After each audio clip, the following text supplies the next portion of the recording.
Monsieur le ministre d'État, Excellences, Mesdames et Messieurs, je voudrais d'abord remercier Monsieur le recteur de l'Université de Yaoundé 2 de m'avoir permis de faire cette présentation du plan stratégique de développement de l'Université de Yaoundé 2 devant cette haute audience. Nous allons commencer par vous présenter le plan. D'abord une introduction en disant que Yaoundé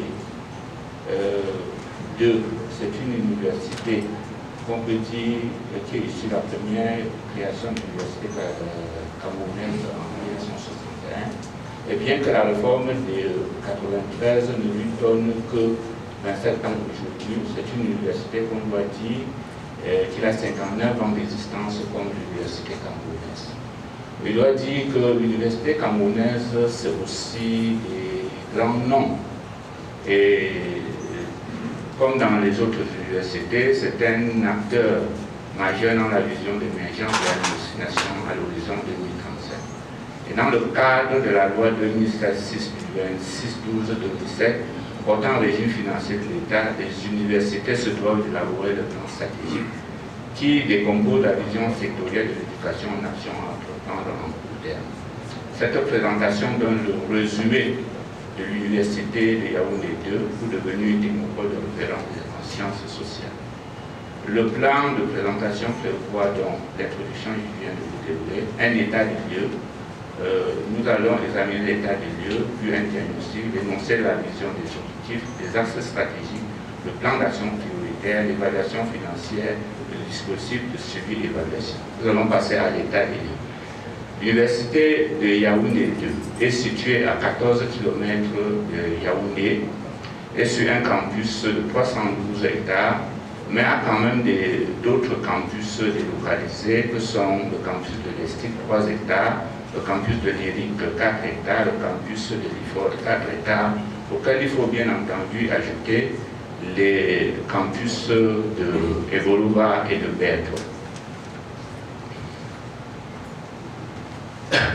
C'est une formation orientée vers les sciences sociales, c'est-à-dire les sciences économiques et de gestion, les sciences politiques et juridiques, la communication, la démographie et la diplomatie. Comme le recteur vous a dit, il y a 2 facultés, il y a 3 écoles professionnelles, l'IRIC, l'ESTIC, l'IFOR, et puis 38 IPES nationaux, 2 IPES internationaux et des instituts rattachés que sont l'Institut Confucius, l'Institut de la francophonie pour la gouvernance et l'Université panafricaine.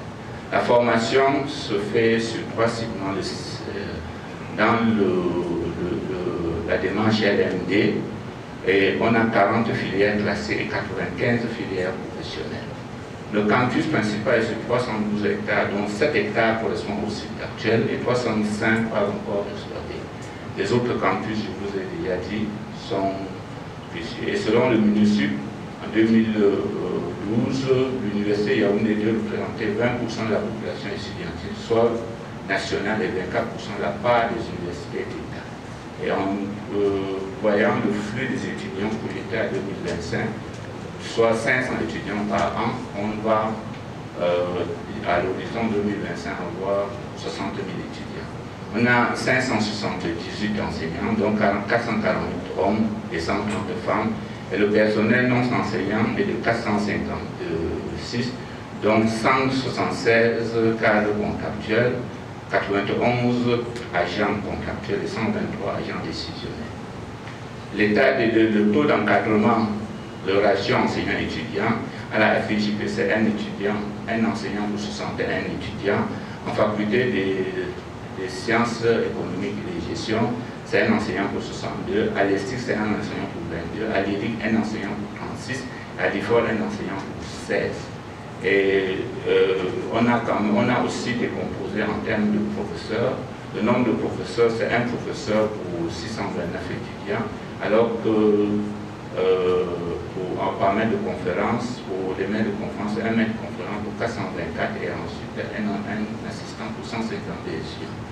En ce qui concerne les infrastructures, c'est 20 amphithéâtres qui correspondent à 6410 places, 24 blocs pédagogiques 3797 places, 6 petites bibliothèques, c'est-à-dire ces bibliothèques-là sont dans les facultés, qui correspondent à 715 places, qui n'a rien à voir avec la bibliothèque, la grande bibliothèque que l'université, de 1000 places que l'université peut mettre en place. Et un restaurant universitaire, vous allez voir qu'il est, somme toute modeste, avec 2000 plats par jour sur l'effectif d'étudiants que j'ai dit. Le budget annuel de l'université, c'est de 16,7 milliards, donc 6,7 milliards pour le fonctionnement, 8 milliards pour le fonctionnement, et 9,8 milliards pour l'investissement. Disons que ce budget d'investissement a été grossi de ce qu'on a rapporté. Le recteur a dit qu'il ne sort du budget d'investissement que les projets qui ont été effectivement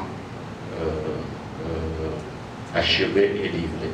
Les performances, ce qui concerne les performances de l'Université de Yaoundé 2, les résultats sont les suivants. En 2019-2020, on a un taux de succès de 56,42% à la FJP, 69,90% à la FSEG, 88%, 11% à l'ESTIC, 68,45% à l'IRIC et 100% à l'IFOR.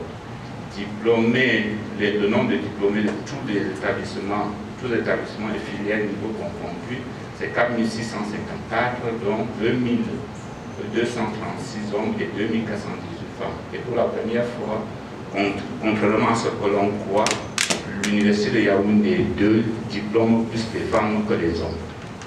Maintenant, passons au diagnostic.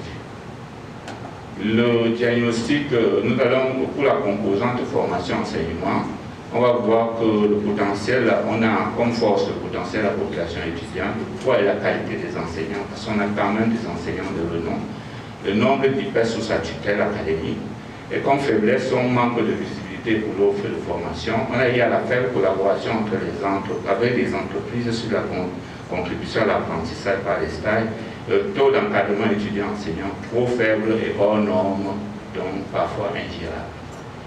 La composante de recherche scientifique et innovation, il y a l'existence de plusieurs centres de recherche de renom rattachés. Je crois que ça, c'est une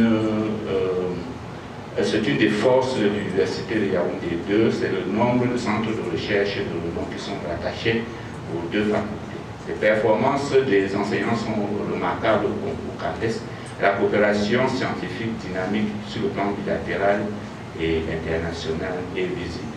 Comme faiblesse, on a le mauvais placement de l'Université de Yaoundé 2 dans les référentiels scientifiques internationaux, le manque de coordination entre les centres de recherche et les unités facultés RADA, la quasi-inexistence de l'infrastructure numérique pour dynamiser la recherche.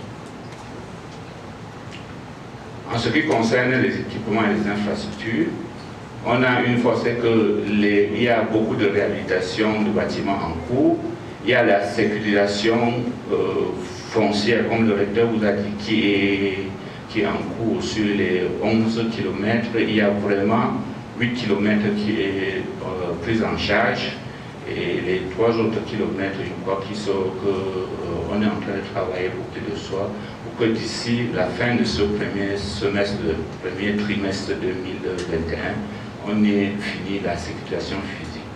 Bon, comme force aussi, on a un nouveau plan directeur validé et en voie de mise en œuvre. Et puis l'extension des campus de formation au niveau des régions Evolova et Bertrand. Comme faiblesse, il y a l'insuffisance en infrastructure pour contenir les étudiants, les enseignants et l'administration. Quand je dis pour contenir, ça veut dire qu'il n'y a pas, non seulement les étudiants n'ont pas de place, mais les enseignants aussi manquent de bureaux de profs et l'administration aussi de l'université dans tous les établissements sont à l'étroit. Il y a l'absence d'un système d'interconnexion numérique entre les...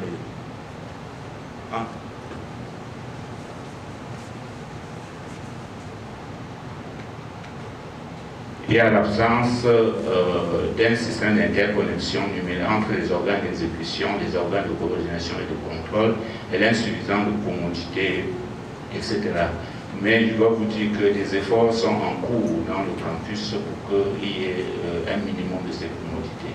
En ce qui concerne la composante de l'offre sociale, c'est l'implication des associations des étudiants. On se remarque que dans cette université, les étudiants participent beaucoup à la gouvernance et dans tous les aspects. Des cours pour les représenter au restaurant, pour compter le nombre de repas, etc.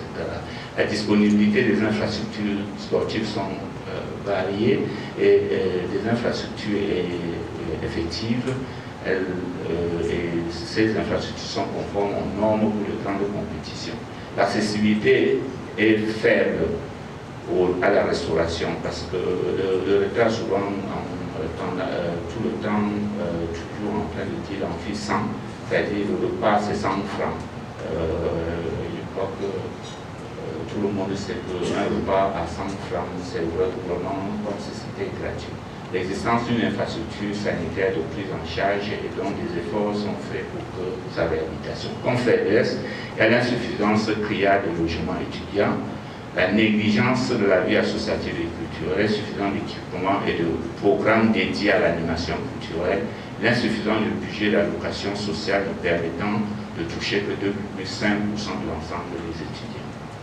En ce qui concerne la composante gouvernance universitaire, la régularité des sessions du conseil d'administration et des sessions du conseil d'établissement est effective et une réalité. La régularité du budget de fonctionnement, l'institutionnalisation de la gouvernance universitaire est bien ancrée dans l'organisation et le fonctionnement de l'université. Les faiblesses, c'est l'insuffisance du budget de fonctionnement, l'absence de procédures informationnelles et documentaires inscrites dans une charte consultable, l'insuffisance des enseignants et du personnel administratif. Les procédures financières sont très allongées dans les délais du fait de l'absence d'interconnexion du traitement manuel des dossiers. Là, le système de recrutement sur des bases objectives questionnables pouvant induire des répercussions sur les performances techniques. Nous allons passer donc à l'énoncé de la vision. Le plan stratégique de l'université de Yaoundé 2 s'appuie sur une vision appuie sur trois principaux éléments. Au niveau stratégique, on a le Cameroun qui ambitionne d'être un pays émergent, démocratique et uni dans sa diversité. À l'horizon 2035, c'est la vision du chef de l'État. Et le DSE qui s'est décliné dernièrement à la vision 2030, qui positionne en deuxième et troisième pilier l'axe de développement du capital humain et l'axe de promotion de l'emploi et de l'insertion des jeunes dans le circuit économique, auquel nous pensons que c'est le credo du ministre d'État de l'enseignement supérieur, mais aussi c'est dans la logique de cette vision intégrée de la première que le recteur a placé son objectif de faire de Yaoundé 2 une technopole des scientifiques, la difficulté à parler d'une technopole d'ingénierie conforme et une technopole des sciences sociales ayant le plus grand part des technologies et scientifiques d'Afrique centrale et d'Afrique de l'Ouest. Donc voilà l'énoncé de la vision. Ça, ce qui apporte des objectifs suivants, qui sont des objectifs qui tournent autour d'un pilier central, une stratégie de la formation des hommes, des femmes et des chercheurs dédiés à la réalisation des objectifs de développement. Et ces objectifs sont donner une offre de formation et d'infrastructures de technopole, de croissance et de développement, bâtir un capital humain de haute technologie sociale, atteindre une recherche scientifique, une recherche et développement d'excellence et affirmer une gouvernance stratégique de la technopole.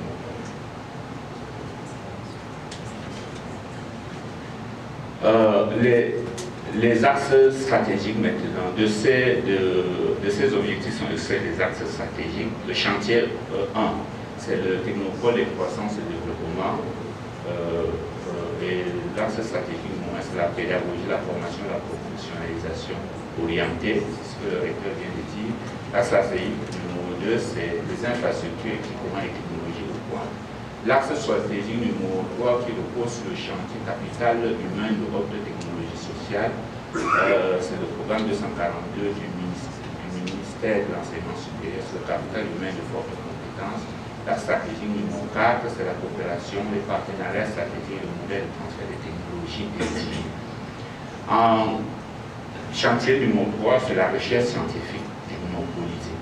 L'axe 5, recherche scientifique par parc technologique d'excellence, et puis la stratégie 6, ce sont des modèles numériques d'innovation.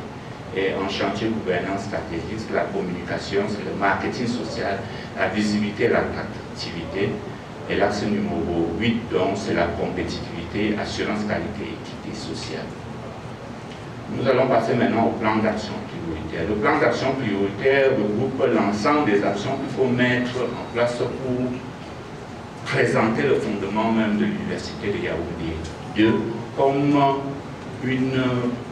comme une technopole, comme une université digne de ce nom. Le recteur a parlé tout à l'heure de campus. On se rend compte que le campus, l'État a pu garantir à l'Université de Yaoundé 2 plusieurs morceaux de terrain qui, associés, donnent les 312 hectares. Ça se présente comme un canard avec un bec continué. De ces, on peut avoir comment sont repartis, comment le schéma d'aménagement repartit les infrastructures académiques, les bureaux enseignants, et on a ce qu'il faut, revient sur la diapo, ce qu'il y a d'important à souligner, à mettre à l'article du lecteur, c'est que les plans sont prêts, il y a un décanat type, il y a des salles de thèse type, il y a un bloc de TD type, il y a des bureaux d'enseignants type qui ont été dessinés, des amphithéâtres qui sont dessinés, et puis un rectorat qui est dessiné et dont la plupart des éléments sont à la phase APD, et nous savons tous que c'est la phase APD qui permet de faire les projets. Donc c'est vraiment à l'exemple de l'extension du centre médico-social et la réhabilitation de l'amphithéâtre 500 du campus, donc je dois dire que nous avons eu le bénéfice qu'il soit inscrit au budget de cette année. Voilà par exemple le campus des relations, parce que sur le campus principal on veut délocaliser l'Institut des relations internationales, et voilà des bâtiments qui seront dédiés. Nous avons un bloc, en gros le bloc, l'aménagement prévoit un bloc administratif, un bloc social, et le bloc administratif va prendre tous les éléments dont on vient de vous parler. C'est un bloc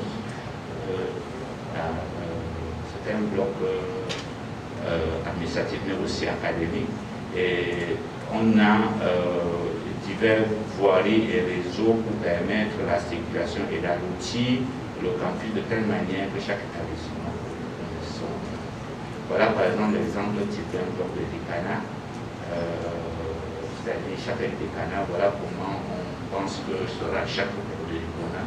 Vous voyez que tout a été calculé jusqu'au bout. Voilà la salle de thèse, le plan d'une salle de thèse d'une faculté. Voilà par exemple le projet du bureau des enseignants. Voilà les directions, et puis le bloc rectoral. C'est comme une tortue, la tortue qui symbolise la sagesse dans la culture éthique, et donc beaucoup d'universités est ancré. Voilà le centre de Reims, un centre de recherche éthique. On continue. C'est un bloc ça de TD.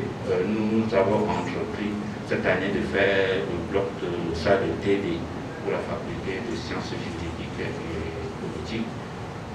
Voilà pour la construction des amphithéâtres, voilà ce que représentent les amphithéâtres. Et puis après ça, ce sont des actions, le plan d'action prioritaire et PAP que nous avons pensé. Et puis maintenant nous allons passer à l'évaluation financière, la budgétisation. L'évaluation financière n'étant que la somme de ce que nous avons présenté. En 2021, nous pensons que vraiment en toute c'était possible, voilà ce que nous aurions fait. Il nous faudrait pour le programme 241-242 un déficit de financement de 139 milliards qu'il faudrait rechercher. Et pour l'évaluation financière et la budgétisation, ce gap est à combler. Ce gap est un financement important à combler, mais on compte sur l'optimisation, la mobilisation des revenus auto-générés, la favorisation des financements du partenariat et du parrainage du secteur privé, la mobilisation des ressources communautaires et la participation des élites, l'attraction de financement des bailleurs de fonds nationaux et internationaux. Pour ce qui est du dispositif suivi évaluation du plan stratégique, nous pensons que le suivi va se faire dans le cadre d'un comité de pilotage présidé par le recteur à la tête des services techniques de la DIPD. Et cette évaluation sera à mi-parcours à la fin de la période de mise en œuvre au niveau de chaque établissement et au niveau du comité de pilotage à travers un dialogue régulier des parties prenantes au moyen d'un manuel de procédure, des tableaux de bord, des indicateurs, des fils de suivi et évaluation et des rapports annuels. Maintenant, comme je voudrais remercier ici en passant les réactions très positives du MINEPAC qui nous a tenu des observations. L'agence de promotion des investissements nous a aussi tenu des observations. L'Ordre national des experts comptables nous a aussi tenu des observations. Et nous sommes ouverts, nous les saluons ici et remercions aussi le professeur Tamba, le DG, le directeur général de l'économie, qui nous a promis de faire part de ces observations personnelles à travers son collaborateur qui l'a amené ici. Nous sommes donc ouverts à toutes les observations pour valider, pour conforter et mettre en place, conforter et finaliser ce plan stratégique. Je vous remercie de votre bienveillante attention.